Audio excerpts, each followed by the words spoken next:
Hey guys, tonight we're going to wander into a subject that medieval preachers, kings, and townsfolk could never quite shut up about. Not lights, not castles, not even plague rats, but prostitution. Yes, one of the world's oldest professions, and one of the few medieval jobs where job security was unfortunately pretty much guaranteed. So, dim the lights, get comfortable, and let's drift back to the Middle Ages, when Europe's cobbled streets smelled like a bad mix of dung, smoke, and ale. Because tucked away in those streets, often right next to a church or town hall, were the brothels. And no matter how much society pretended to hate them, the truth is, medieval cities depended on them. Let's start with the obvious. Medieval Europe was not, how do we put this politely, a place that valued personal hygiene. Bathing was suspicious, people wore the same wool tunic until it could practically walk away on its own, and perfume was less about smelling nice and more about covering up the fact that you just dumped chamber pot waste out your second-story window. And into this environment, you introduce thousands of unmarried men pouring into towns. Young apprentices, migrant laborers, soldiers between campaigns, priests who supposedly took vows of celibacy, but let's just say they were human. Now imagine all those restless young men crammed into smoky taverns night after night. Cities quickly realized that without an outlet, this was a recipe for violence. So, as backwards as it sounds, prostitution became part of urban management. Better to have men paying for services in designated places than rioting in the streets. The church, of course, tried to have it both ways. On one hand, prostitution was sinful. On the other hand, many clerics argued it was a necessary evil. Kind of like a medieval sewer. Nobody liked it, but without it, things would have gotten messy very quickly. St. Augustine himself had said something to the effect of, "Remove prostitutes from human affairs and you will unsettle everything with lust." Not exactly a glowing Yelp review, but it shows how ingrained the idea was. You couldn't get rid of prostitution, so you might as well control it. And cities did exactly that.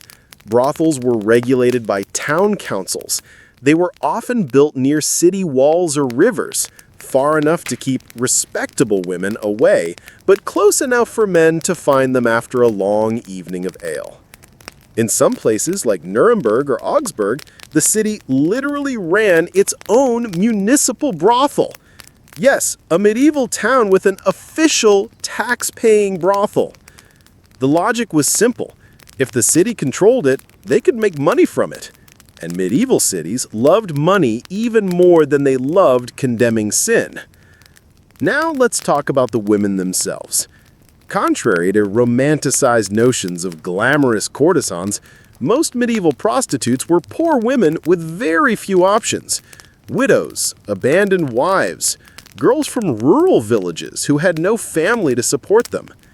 Some were sold into the trade by desperate parents.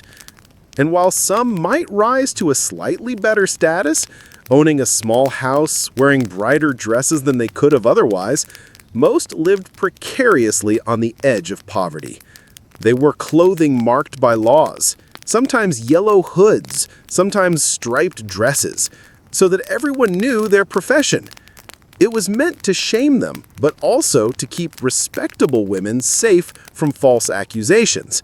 Because if you weren't dressed in the prostitute's uniform, you were assumed to be honorable.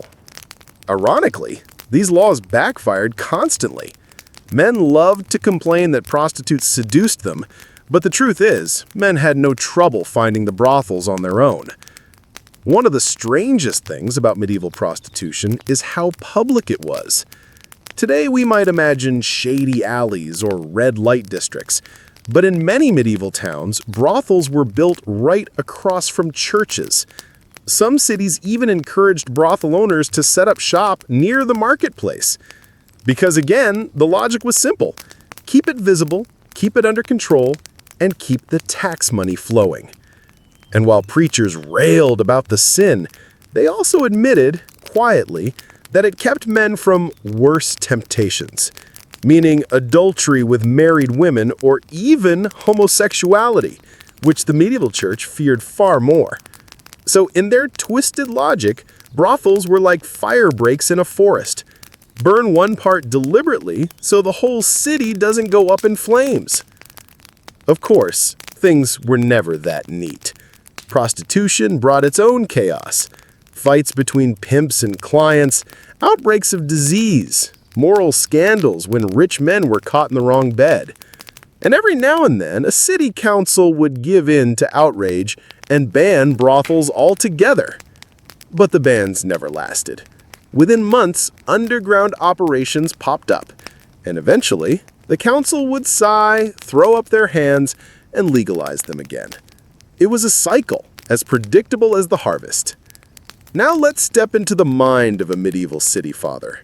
You're running a town in the 1400s. You've got merchants complaining about pickpockets, guilds demanding lower taxes, and a cathedral half-finished because nobody wants to donate anymore. And then you've got hundreds of restless young men drinking in the taverns. What do? Well, you designate a street for prostitution. You build a few brothels, maybe even run one yourself. You put regulations in place. No prostitutes allowed to work on Sundays, no underage girls, no serving during religious festivals, and you collect the taxes. Problem solved, at least until the next moral panic. The irony, of course, is that while brothels were tolerated, prostitutes themselves were never respected. They were excluded from guilds, barred from marrying respectable men, and denied church burials in consecrated ground. Medieval society wanted their services, but not their company. It's the classic case of hypocrisy dressed up as morality. And yet, despite all that, some women managed to carve out small spaces of independence. A successful prostitute might earn more than a washerwoman or servant. She could sometimes buy property, even if under another person's name. And while society condemned her, her money still talked. Which is why you occasionally find records of prostitutes lending money to priests or city officials. Because sin may not have been holy, but silver always was. Let's pause for a sarcastic moment. If you're picturing medieval men as paragons of restraint, think again. Some towns actually had to pass laws banning married men from brothels, not because anyone thought they would obey, but because the hypocrisy was getting too obvious. And then there were the students. In university towns like Paris or Oxford, brothels thrived on the endless supply of young scholars. Imagine being a medieval landlord renting rooms to broke theology students. Half of them are copying Aristotle by candlelight, and the other half are sneaking off to the red light street. And sometimes it was the same students doing both on the same night. One more strange twist. In some cities, prostitutes were required to attend church services. Yes, the very institution that condemned them also demanded their presence. They usually had their own pews, marked and separate from respectable women, which must have made for some awkward sermons. And if you're wondering how the preachers reconciled this, they didn't. They just yelled louder about repentance, then cashed the city taxes from the brothels. So why did prostitution exist in medieval cities? Because society needed it, even while pretending not to. It was the pressure valve in a world where marriage was often delayed for economic reasons, where celibacy was preached but rarely practiced, and where urban life brought men and women together in chaotic new ways. Brothels were condemned, tolerated, regulated, banned, and then re-legalized, over and over.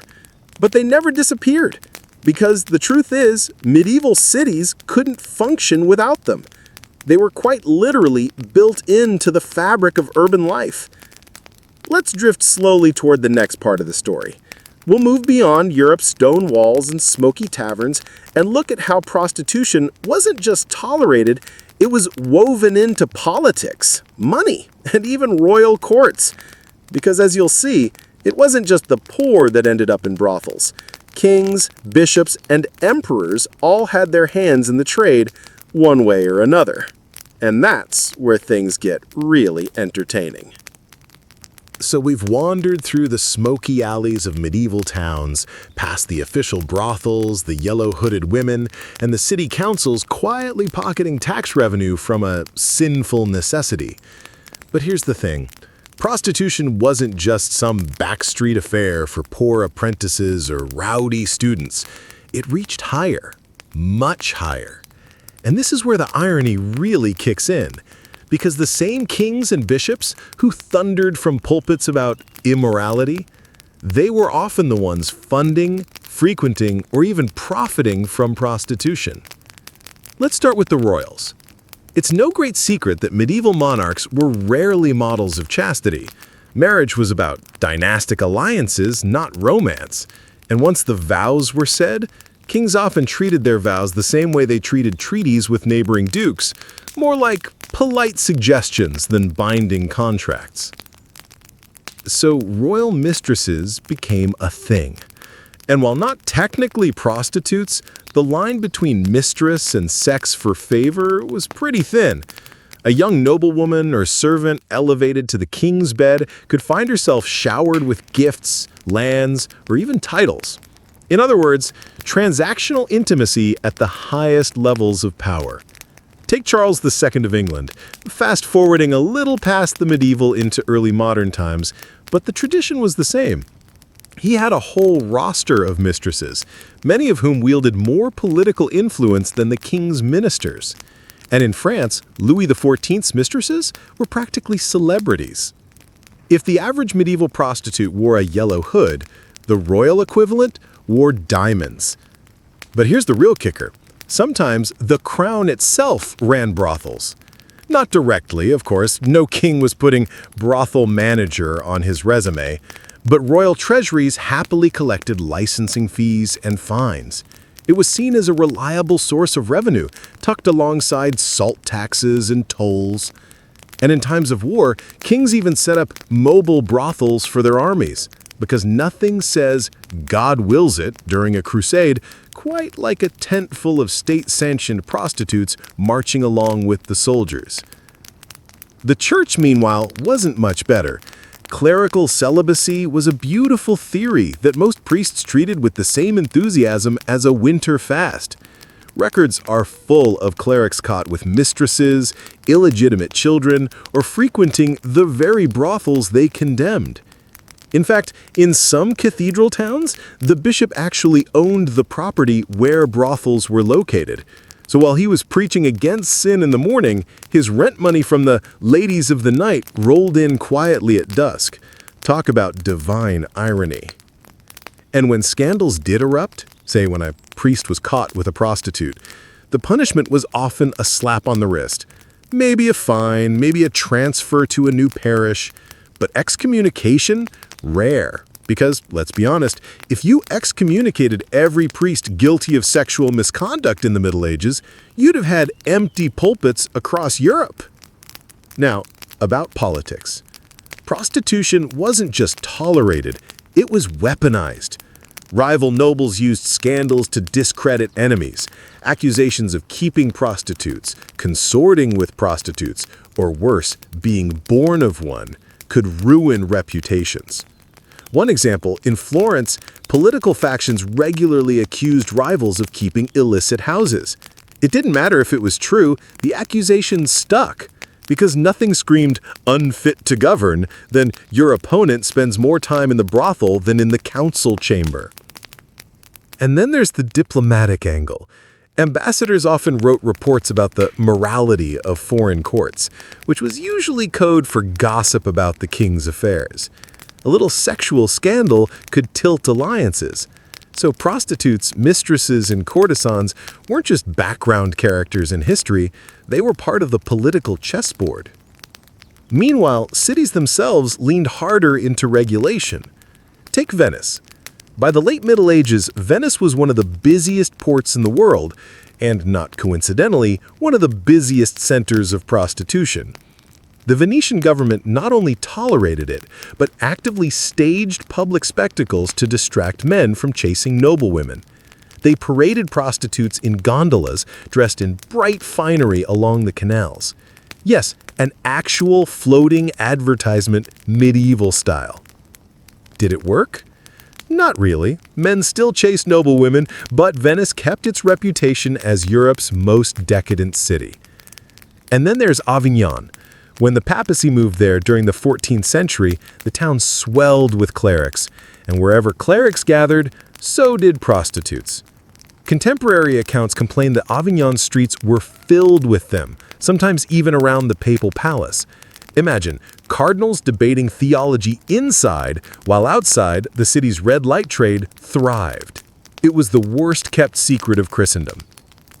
But let's not romanticize this too much. Life for prostitutes was dangerous.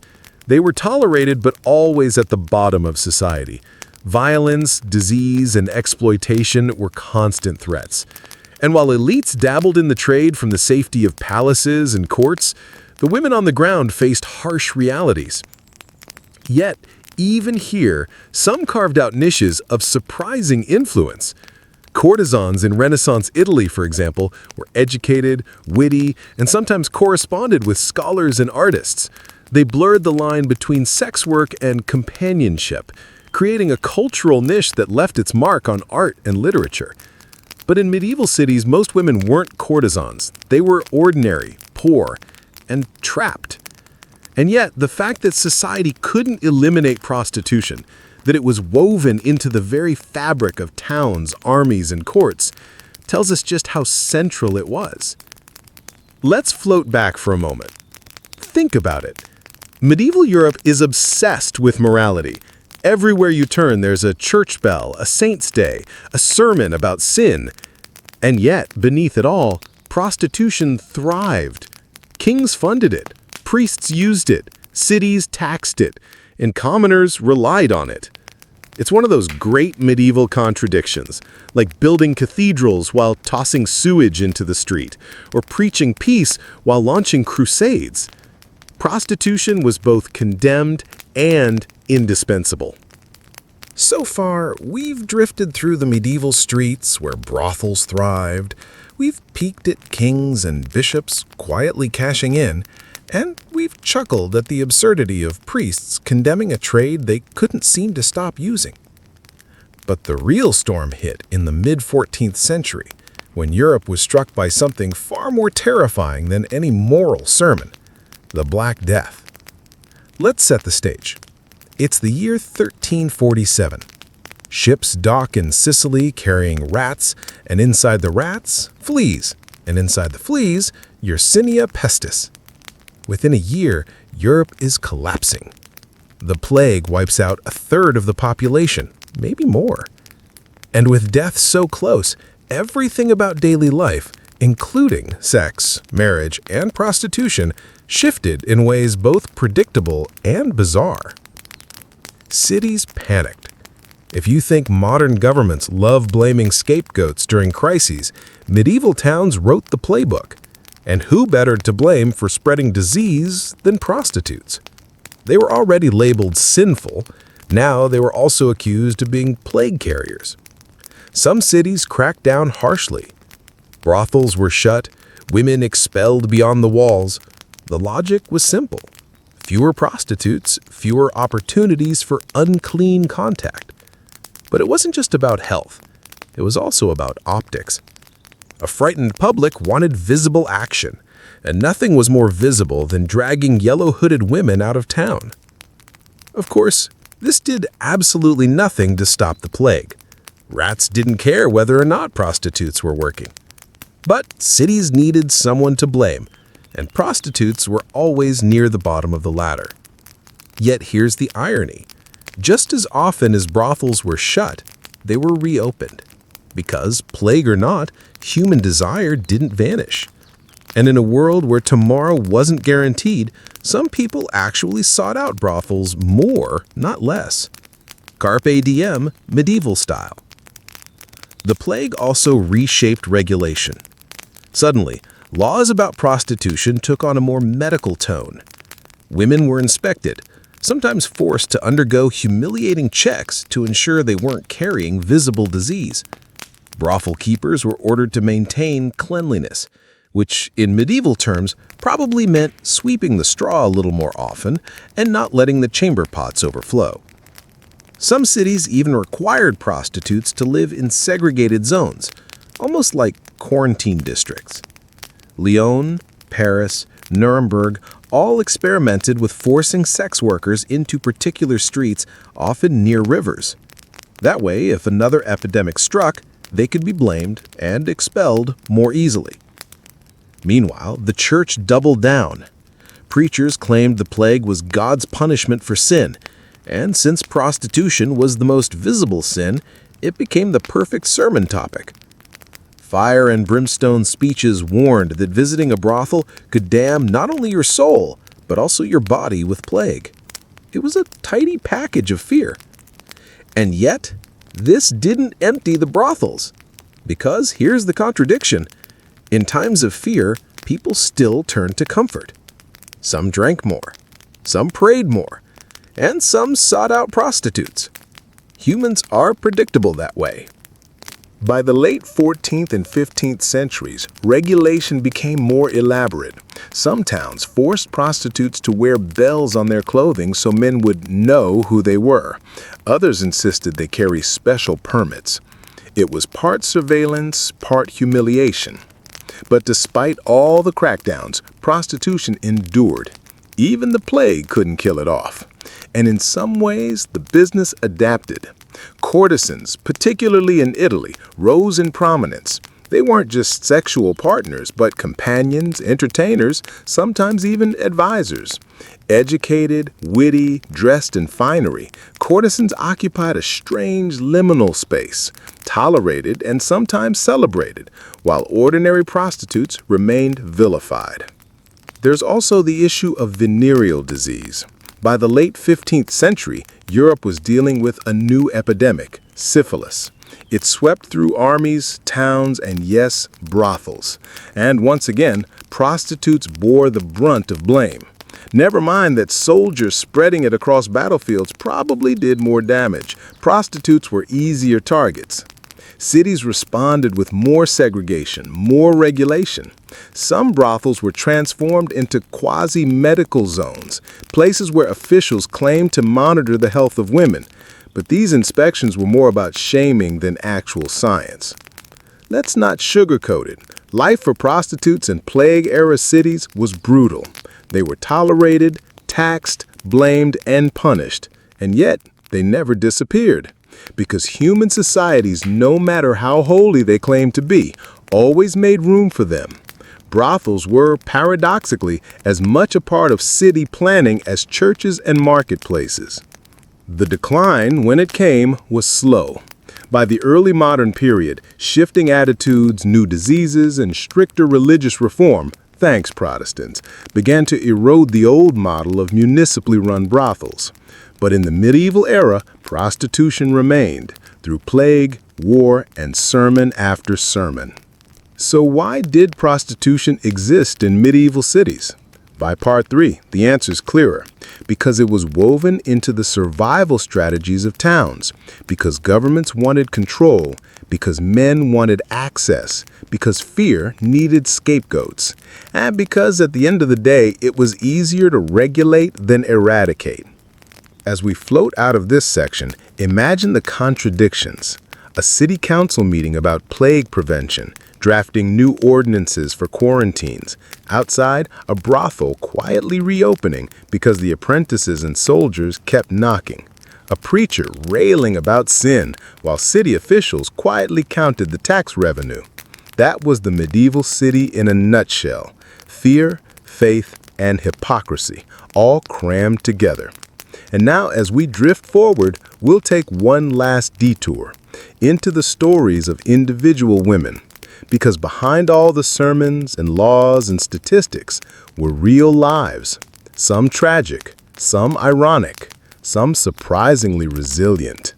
Women who were condemned by society, but who kept it functioning all the same.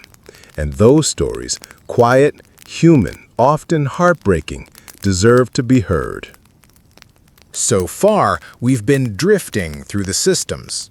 Brothels taxed by city councils, sermons thundered from pulpits, kings dabbling with mistresses, and plagues turning everything upside down.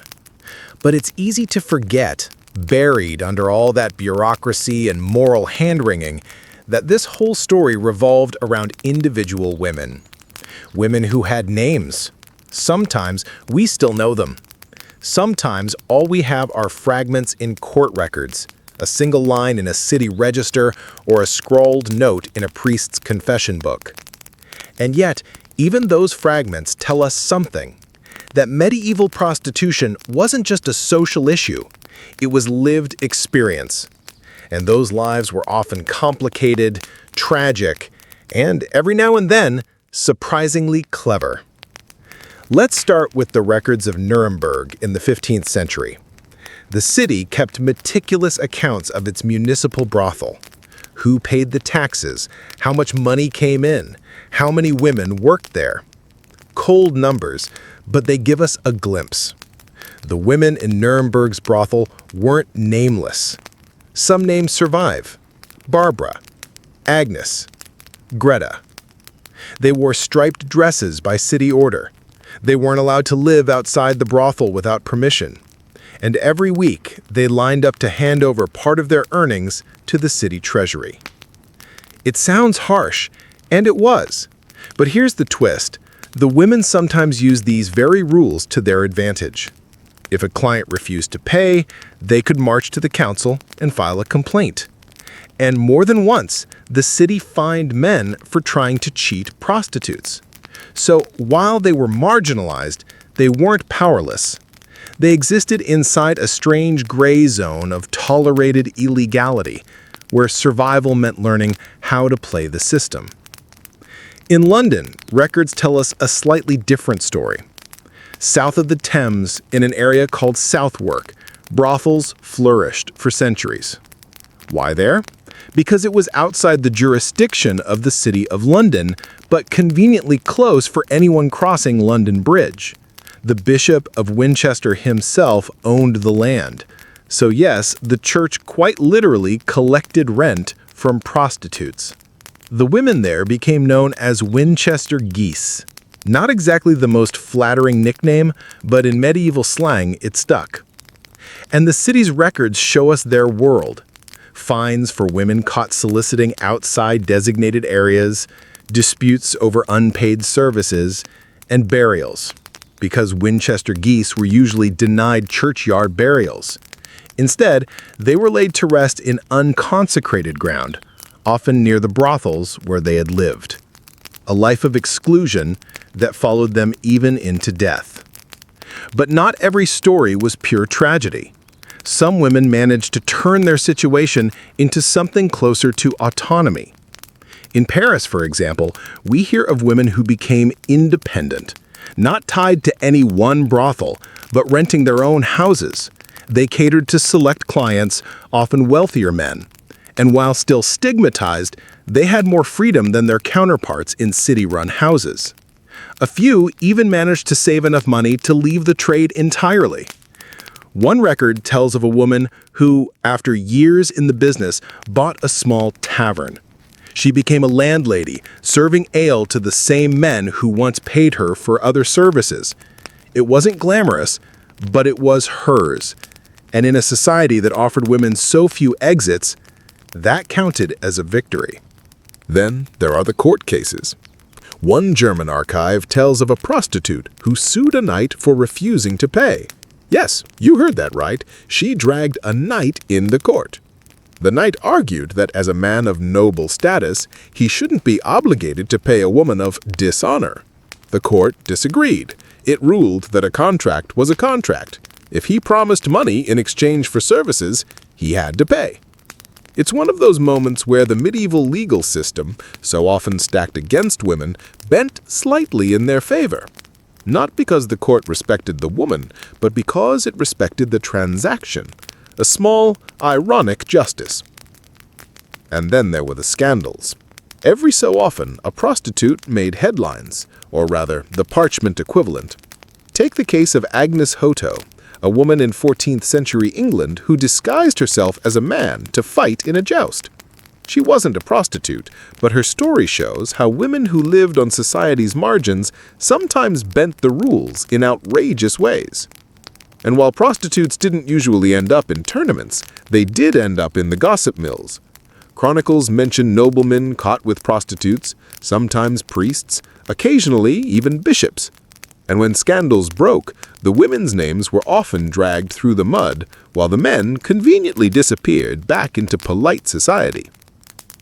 Of course, violence was never far. The same records that preserve names also preserve darker stories. Assaults went unpunished. Diseases ruined lives. And for many women, there was no exit strategy. Once branded a prostitute, the stigma clung for life. Even if you married or tried to start fresh in another town, word traveled, and medieval communities were small enough that once you were marked, there was rarely escape. And yet, somehow, these women endured. They endured sermons that condemned them. They endured laws that humiliated them. They endured clients who used and discarded them. And still, they carved out slivers of survival. A striped dress, a yellow hood, a house in Southwark, a case in court. These fragments remind us that they weren't just shadows in the margins of medieval life. They were medieval life. Because without them, towns would have been poorer, more chaotic, and ironically, less stable. If we zoom out, what do we see? Prostitution in medieval cities was less about individual choice and more about systems. Poverty pushed women into it, cities regulated it, men sustained it, the church condemned it and profited from it, and through it all, the women themselves navigated the contradictions, often at great personal cost. So, as we close Part 4, think of those flickering fragments. Barbara in Nuremberg paying her tax, the Winchester geese buried outside consecrated ground, the Parisian woman who bought a tavern and walked away, and the nameless women fined for standing in the wrong street corner, bells sewn into their sleeves to mark their shame. History rarely tells their full stories, but even in glimpses, they remind us the history of prostitution wasn't just about systems or sermons. It was about real women. Women who lived, laughed, suffered, schemed, and survived in a world that both needed and despised them. And now as we drift gently toward the final stretch, let's step back one last time. Let's pull the camera wide, so to speak, and look at the bigger picture. Because when we ask why prostitution existed in medieval cities, the answer is as much about human nature as it is about medieval law. Desire, hypocrisy, survival, fear. It all comes together in one story. So here we are, wandering into the final stretch of this strange candlelit alleyway we call medieval prostitution. We've seen the sermons, the taxes, the plagues, and the striped dresses. We've met Barbara and Agnes in Nuremberg. We've passed by the Winchester geese of Southwark, and we've heard the gossip of Parisian taverns. But the real question still lingers, flickering like a torch in the dark. Why, despite all the noise, did prostitution never disappear? The short answer is compromise. The long answer is the Middle Ages itself. Every medieval city was a contradiction wrapped in stone walls. Paris preached morality while wolves prowled its gates. Venice staged pious festivals while gondolas ferried prostitutes dressed in silk. London built Gothic cathedrals while the Bishop of Winchester pocketed brothel rent. Hypocrisy wasn't the exception, it was the operating system. And prostitution thrived because it was one of the few contradictions society refused to fix. For all the sermons, most city fathers saw prostitution less as a moral issue and more as math. Picture a council meeting in Nuremberg. One alderman complains about rising violence among young men, another mutters about declining tax revenue, and someone, perhaps tired of the whole debate, suggests, "What if we reopen the brothel?" Problem solved. Fewer street fights, more silver in the treasury. Sin converted neatly into civic order and hard cash. The irony was that the very act of regulating prostitution made it visible and permanent. You can't tax something and then pretend it isn't there. You can't build a brothel by the river and then say it doesn't exist. So cities learned to live with the contradiction. And in the middle of all this hypocrisy stood the women themselves. Not allegories, not sermon fodder, but real people. Most weren't glamorous courtesans in silks. They were poor women, widows, abandoned wives, or migrants with nowhere else to go. They wore the marks of their profession, bells, stripes, yellow hoods, walking reminders of the city's compromise. And yet, many carved out tiny spaces of independence. A Parisian woman buying her own tavern, a Nuremberg prostitute filing complaints against stingy clients, a Southwark woman lending money to a priest who condemned her from the pulpit. Their lives weren't defined by morality, they were defined by survival.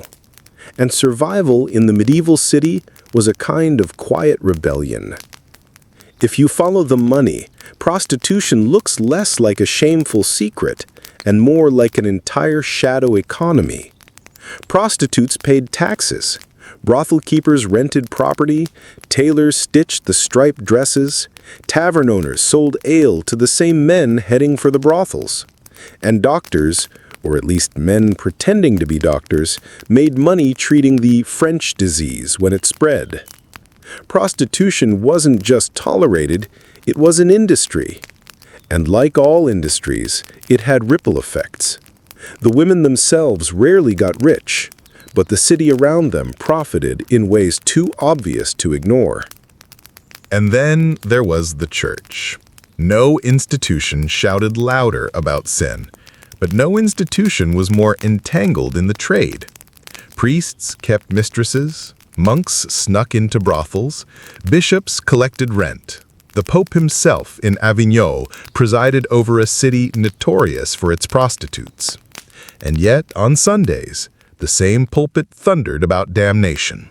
It was a theater of morality. Everyone knew the lines. Everyone played their part. And then, when the sermon ended, the city returned to business as usual. To modern ears, the whole thing sounds absurd. Why not just ban it outright?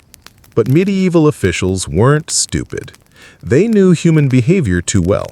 Without brothels, men might turn to adultery, violence, or worse, the great medieval fear of sodomy, whispered with dread in sermons. So prostitution became, in their eyes, the lesser evil, a controlled burn to prevent the wildfire. Every medieval city was a pressure cooker. Taxes high, food scarce, disease common, tempers short. If you didn't release the pressure, things boiled over. And prostitution, strange as it sounds, was one of the ways society kept the lid on. As the centuries turned, reformers eventually cracked down harder. Protestants called for stricter morality. New diseases spread fear. Municipal brothels faded, replaced by underground operations. But the legacy lingered. The hypocrisy, the contradictions, the reliance on something everyone pretended to despise. It's a pattern you can trace right through history, from ancient Rome to Renaissance Venice, from Southwark's Winchester geese to the red light districts of modern cities. The names change, the clothes change, the taxes change, but the contradiction stays the same. So why did prostitution exist in medieval cities? Because medieval cities weren't built on purity. They were built on survival, and survival meant compromise. That's the real story. Not just about women in striped dresses or yellow hoods, not just about priests sneaking into brothels, but about how cities themselves functioned, through contradiction hypocrisy, and the quiet endurance of those forced to carry its weight. In the end, prostitution was never just about sex. It was about power, about money, about control, and about the very human refusal to admit that ideals and reality rarely line up. So, as we drift away from the brothels of Nuremberg and the alleys of Southwark, from the taverns of Paris and the canals of Venice, think about those contradictions, the sermons and the taxes, the condemnation and the dependence, the women who endured, unnamed, yet essential.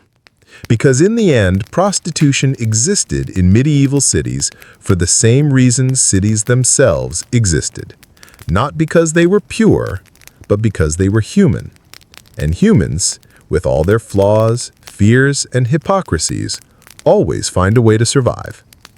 So let's drift a little further out. We've spent hours wandering through the cobbled alleys of medieval Europe, but prostitution, of course, wasn't some uniquely European invention. It was everywhere. And the way each civilization handled it tells us something about what they valued, what they feared, and how they dealt with the very awkward fact that people, regardless of laws or sermons, were going to keep wanting sex. Take ancient Rome. Rome, in many ways, was brutally pragmatic.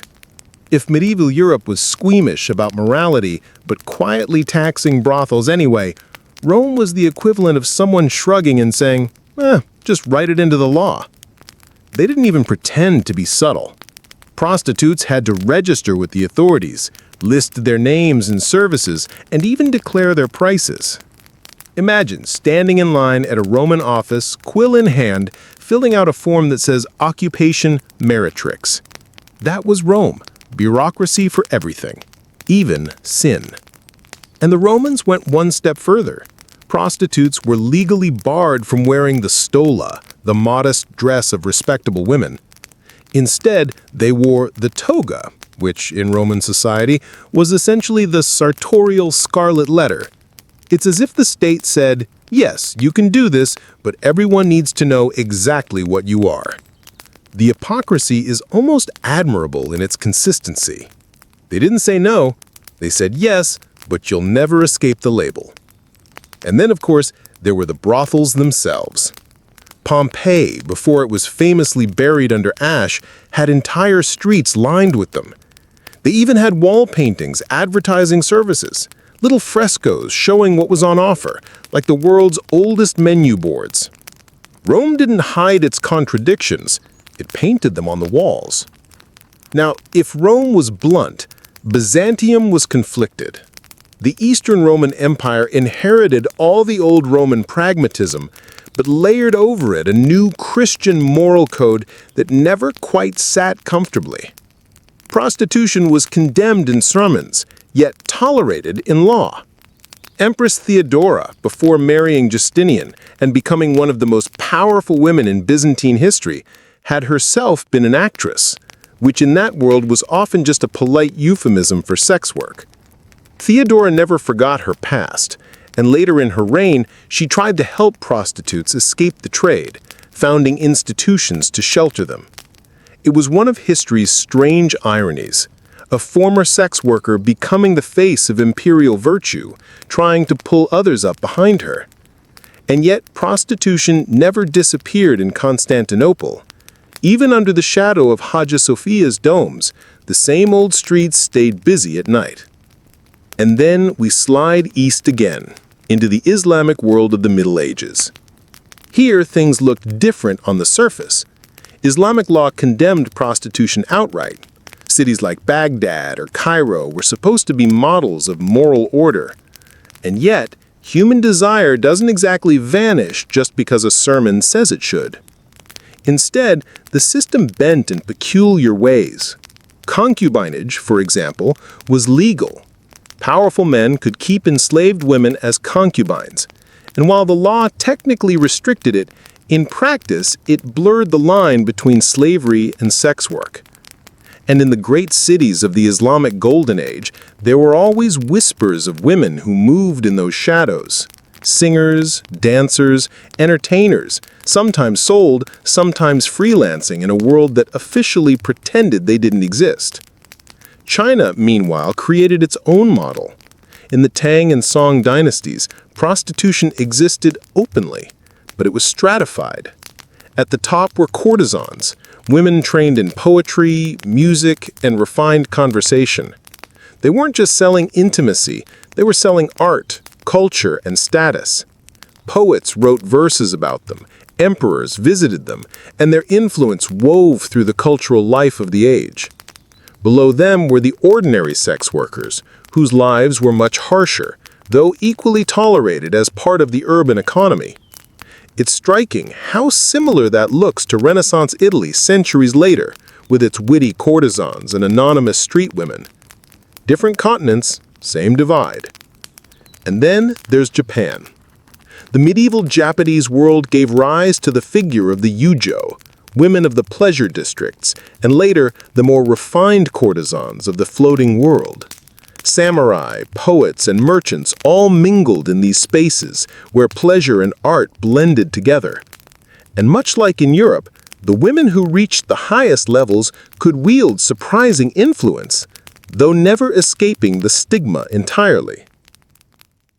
When you step back, the pattern becomes almost laughably predictable.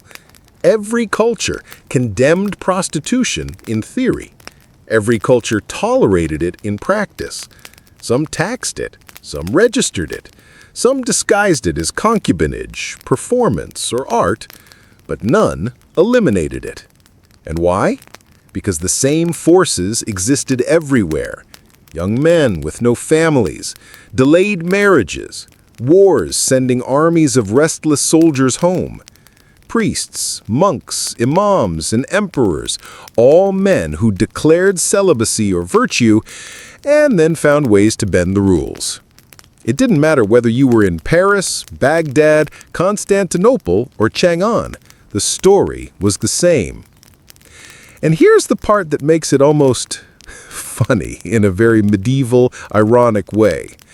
The sermons against prostitution in Europe sound almost identical to the writings of scholars in Baghdad or the edicts of emperors in China.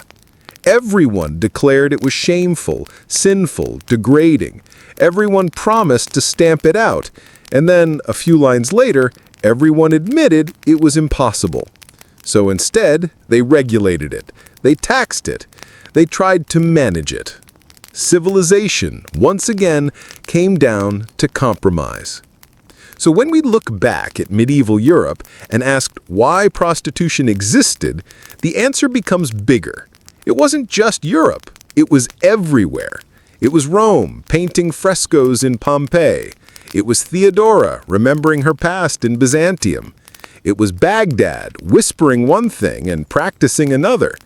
It was China's courtesans, singing poetry in candlelit gardens. It was Japan's floating world. No matter where you turn in history, the pattern repeats. Moral codes shout. Desire whispers louder. And in the gap between the two, prostitution makes its home. So let's drift gently from those distant cities and turn our gaze back to Europe. Because while the story of prostitution was global, the decline of the municipal brothel, the Protestant crackdown, and the reshaping of cities in the early modern era takes us into a new chapter, one where the hypocrisy stayed, but the stage changed. By now, the medieval city is starting to look different. The high Gothic cathedrals are finished. The printing press is humming away in workshops. Gunpowder has shown up to ruin the fun of knights in shiny armor. And into this changing world comes a fresh round of anxiety about sex. If medieval Europe was about tolerating prostitution while pretending not to, the early modern period was about pretending much harder, because suddenly everyone, priests, reformers, city councils, was trying to scrub sin off the streets. And prostitution, so long part of the fabric of town life, became the target. Part of this was the Reformation. Martin Luther might have nailed his theses to the church door, but he also nailed a lot of sermons about morality. Prostitutes, in his view, weren't just sinful, they were symbols of the corruption of Catholic towns. Prostitution became another way to say, look how bad the old church was, we'll be better. Protestant towns began cracking down. Municipal brothels, once official, licensed, and taxed, were shuttered. No more city-run houses of pleasure. Instead, the rhetoric shifted toward purity, chastity, and family. Of course, the reality was messier. Prostitution didn't vanish, it just went underground. But the attempt to bury it under stricter laws marked a shift. At the same time, disease played its role. The Black Death had shaken cities a century earlier, but now a new specter hunted Europe: syphilis. It showed up in the late 15th century, exploding through armies returning from campaigns in Italy. And once again, prostitutes were blamed. Never mind that soldiers were dragging it across half the continent, the women were easier scapegoats. Doctors, and I use that term generously since medieval medicine was equal parts guesswork and leeches, tried to deal with it. They invented treatments involving mercury, fumigation, and other delightful methods that probably did more harm than good. But the stigma stuck. Prostitutes became walking symbols of disease. Fear of contagion gave city councils another excuse to push them further into the shadows. And then there were the moral reformers. If the medieval preacher had thundered about sin while quietly collecting tithes from brothel rents, the new wave of reformers doubled down on the fire and brimstone without the compromise. To them, prostitutes weren't just necessary evils, they were evils, full stop. Closing brothels became a sign of virtue. You weren't just saving souls, you were saving your town's reputation. But here's the irony. Even as cities tried to outlaw prostitution, they couldn't get rid of it. Women still needed to survive. Men still sought them out. So instead of official, regulated houses, towns now had clandestine operations. The trade didn't vanish, it just lost its thin layer of protection. And for the women, life became even harsher. Records from the 16th and 17th centuries show a grim pattern. Women arrested for prostitution faced public shaming, whipping, or banishment. Some were branded, literally marked so everyone knew their crime. Others were forced into houses of correction, institutions meant to reform them through prayer, labor, and discipline, though in practice they were little more than prisons. The hypocrisy, of course, didn't disappear. Men caught with prostitutes were often given lighter punishments, and city officials still found discreet ways to profit. The difference was, the contradiction was no longer openly acknowledged. It was buried deeper, hidden behind layers of legal codes and moral speeches. This shift also tied into the rise of a new obsession, the household. Protestant reformers emphasized family life, discipline, and the patriarchal home as the foundation of society. Prostitution didn't fit the model. It was a messy reminder that human desire didn't always line up with sermons about marital harmony. So instead of tolerating it as a necessary valve, reformers wanted it erased, even if everyone knew that was impossible. And yet, despite the crackdowns, despite the moralizing, despite the stigma, prostitution endured. Because at the end of the day, cities still ran on compromise. They always had, and they always would. The difference now was that the shadow grew darker. Where once a woman in Nuremberg could at least take a client to court for unpaid fees, now she risked jail if she admitted what she did. Where once Southwark's Winchester geese at least had a recognized place in the city, now women found themselves pushed further to the margins, stripped of even the faint protections they once had. So the story didn't end with eradication, it shifted. From tolerated, regulated, and visible to condemned, hidden, and criminalized. And in that shift, the women themselves bore the cost. Which brings us to the final irony. The more loudly cities preached about morality, the more viciously they punished women, and the more quietly the business went on in the shadows. Nothing really changed, except that the hypocrisy became harder to see. So as we drift to the edge of this period, the picture is clear. The medieval model of prostitution, regulated, taxed, begrudgingly tolerated, had started to fade. In its place came something colder, harsher, and less forgiving. The women didn't vanish, the clients didn't vanish, the contradictions didn't vanish, but the public acknowledgement did. And as the world moved from medieval to modern, that silence became its own kind of shadow. So let's float one last time, out of the crowded streets and into the quiet, where we can look back on the whole journey. Because the story of prostitution in medieval cities isn't just about sermons and taxes. It's about survival, hypocrisy, and the contradictions that built every civilization. So now we've wandered through it all. The sermons, the taxes, the striped dresses, the brothels by the river, the scandals in royal courts, the plagues, the contradictions, and the quiet lives in the shadows. From Nuremberg's ledgers to Southwark's Winchester geese, from Venetian gondolas to Avignon's papal scandals, from courtesans and silks to nameless women fined for standing in the wrong street. It's been a long, crooked path through a world that called itself holy and then quietly kept sin in its city plans. And when you step back, the pattern is hard to miss. Every civilization, whether Rome or Byzantium, Paris or Venice, Baghdad or Beijing, did the same dance. Condemn in public, tolerate in private.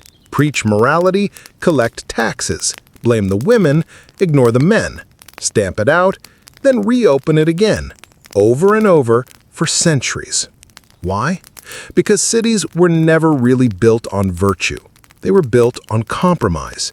And compromise meant that prostitution was always there. Not because anyone loved it, not because society respected the women, but because reality refused to fit inside sermons. The truth is, medieval prostitution wasn't just about sex. It was about power, money, and survival.